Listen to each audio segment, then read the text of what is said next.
Fondation Jean-Jaurès. Penser pour agir. The full-scale invasion of Ukraine by the Federation of Russia has imposed new geopolitical realities to the European Union. It has affected, among many other things, the geographies of EU enlargements. Ukraine has been granted EU candidate status in 2022, and the Council gave its green light for opening accession negotiations last December. Enlargement, however, will not happen tomorrow, and Ukraine is a vast country at war presently. So the EU will need to prepare itself for enlargement, plus the EU struggles to set the right course for its own reforms, to strengthen its capacity to act and to deepen its own sovereignty. So the question of all that is how? How should the EU do that? Among the proposals which have been put on the table and recently published, one stands out. This is the report, the Franco-German report on the institutional reforms. And today, I'm very glad to discuss some of these findings and proposals with Bogdan. Bogdan Ferenc, you are the founder of the Social Democrat Platform of Ukraine, so in Kyiv, and you're working on developing a progressive agenda for Ukraine in Europe. I am Florent Marciac, co-director of the Observatoire des Balkans at Fondation Jean-Jaurès. Hi, Bogdan. Hi, Florent. So, Bogdan, the EU praises itself sometimes with a claim that the accession policy is its most effective foreign policy instrument. And it has allowed the countries in Central Eastern Europe to join. It's also at work for now 20 years or more in the Western Balkans. How do you assess these instruments? Is it fit enough to get Ukraine in the EU as it stands? Yeah, thanks a lot for invitation and for your questions. I think that the accession policy is quite, complex process. And we see now that the geopolitical context is Russian war influence a lot on this process. That's why, as we don't have some options, we have only this one instrument to join the EU and to just gain the full membership. But at the same time, I think that the context has been changed dramatically after the last accession, for example, to the EU. That's why it's necessary to deeply analyze how it is possible to change maybe some kind of political level of discussion, maybe some other contexts through procedure point of views, because now we are observing a lot of peculiarities when we are discussing the Balkan regions, affected by the war also, but now it's mostly more peaceful region close to the EU, but at the same time, Eastern dimension, I mean, Ukraine, Moldova, Georgia, and we are facing the brutal Russian war still.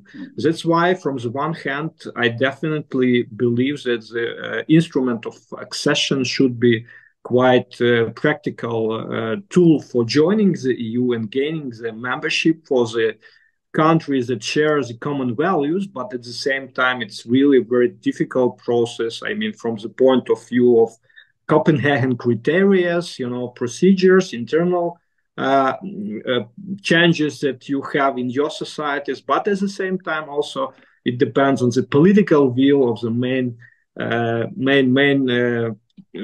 cities of the member states. That's why I think that now it is a momentum, especially after the full-scale invasion by Russia, just to not only start the process of discussion how the enlargement policy should be more effective, but also to propose something more concretely for the countries like Ukraine, who are this country and Ukrainians, we are paying such a high price for our common shared values like democracy and freedom. Mm-hmm. So indeed, so you make a difference, you point to a difference between the Western Balkans and Ukraine, and how the same procedure with the Copenhagen criteria might not be enough to just allow the country to go. That's the geopolitical context has changed, and then political will is necessary in the capitals more than ever. You also point, so it brings to the question, so then how do we create this new dynamic within the EU, which is not only in transforming this enlargement policy, but in transforming what the European project is really about and which direction it should go. This report of the Groupe des 12 is offering some thoughts here and some recommendations how we should prioritize more democracy and geopolitical thinking too. How do you read these reports and these proposals? What do you find as a necessary proposal, way to go? And is there any blind spots you see? Yeah, first of all, I think that it is not only a question of just accession internally should be discussed by the EU member states. I think Ukraine must offer also its vision of the future of EU enlargement that would suit, by the way, both member states and candidates.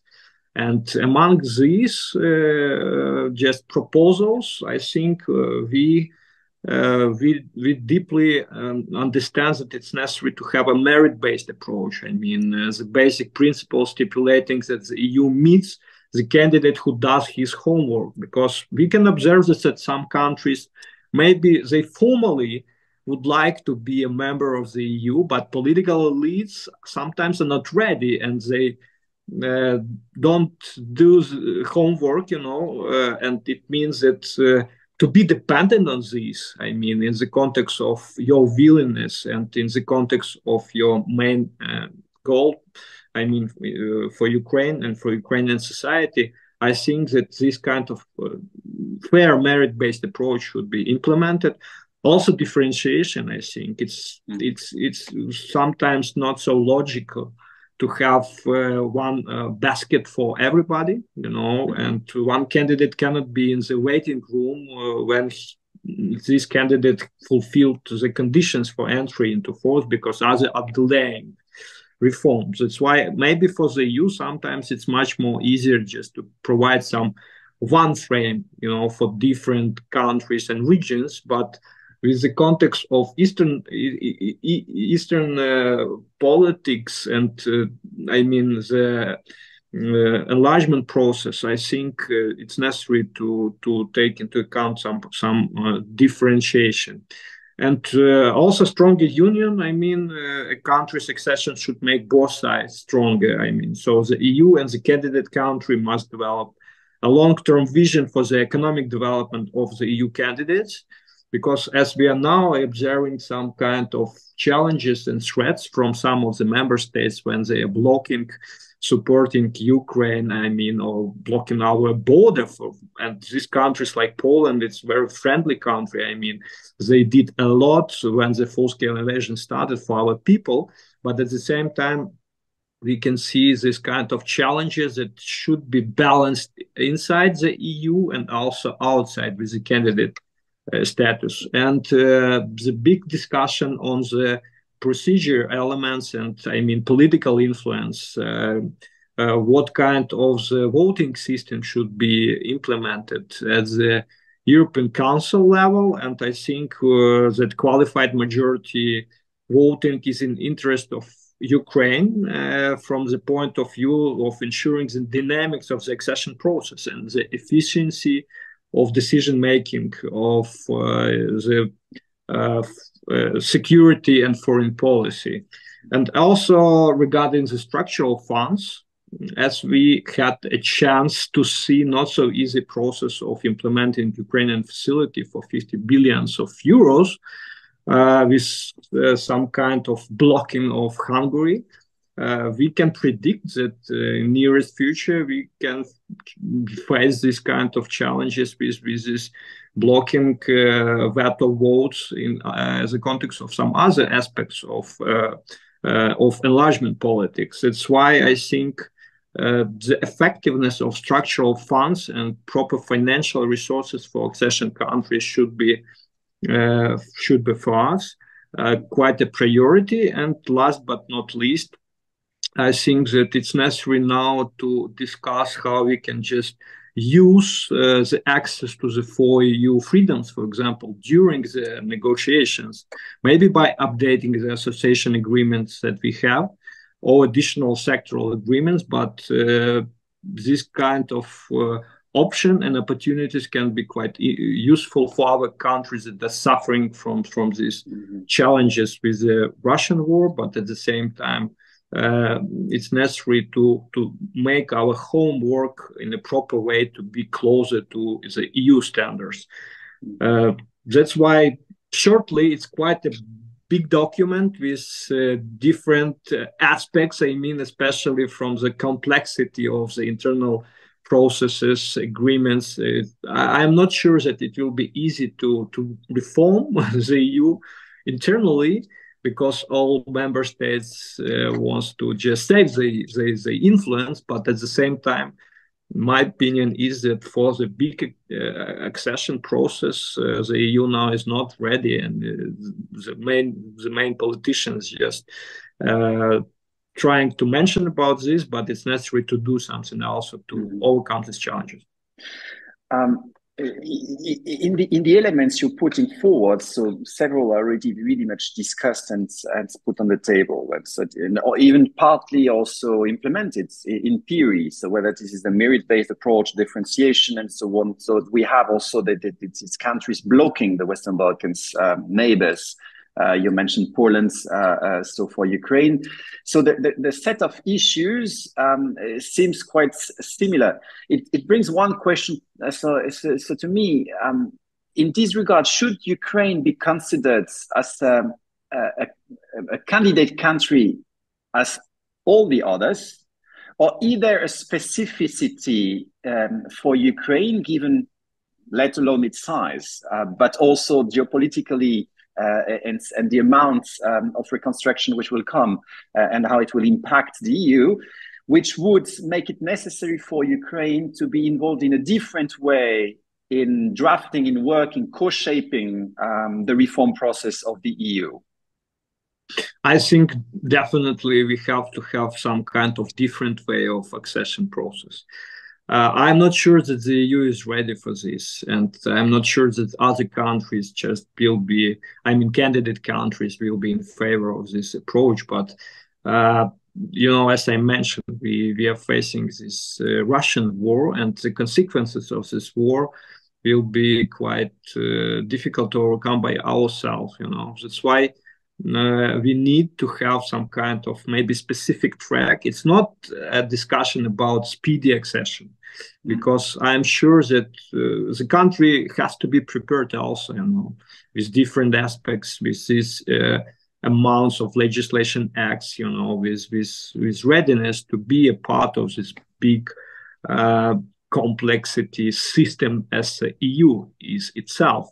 But at the same time, I think that the EU with Ukraine